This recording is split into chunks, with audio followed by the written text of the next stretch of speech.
জীবনে আমরা অনেক সময় অনেক কিছু পাওয়ার জন্য দৌড়াই, কিন্তু দিন শেষে যখন আয়নার সামনে দাঁড়াই তখন হয়তো নিজেকেই চিনতে পারি না।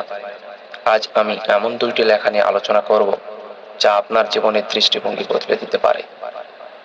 একটি মির্জা গলিবের বিখ্যাত দর্শন, আর অন্যটি অনুভূতির এক চিরস্থায়ী রূপ।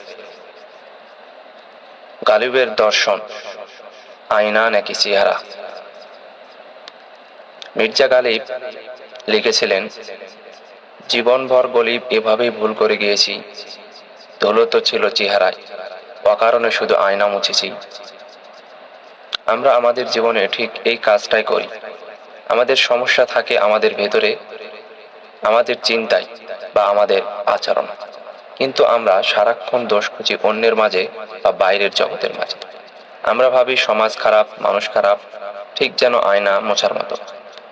অথচ নিজের ভেতরের ধুলোটা পরিষ্কার করলে পৃথিবী অনেক সুন্দর লাগত। অনুভূতির চিরস্থায়ী রূপ।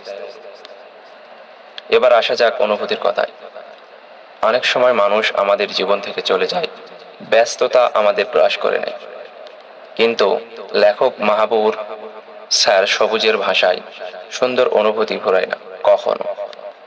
চেহারা হয়তো বয়সের পারে বা সময়ের ধুলোয় মুছে যায়, কিন্তু কোনো এক বিকেলে কারো এক চিমটি হাসি বা একটুখানি নির্ভরতার কথা আপনার মনে গেঁথে থাকে।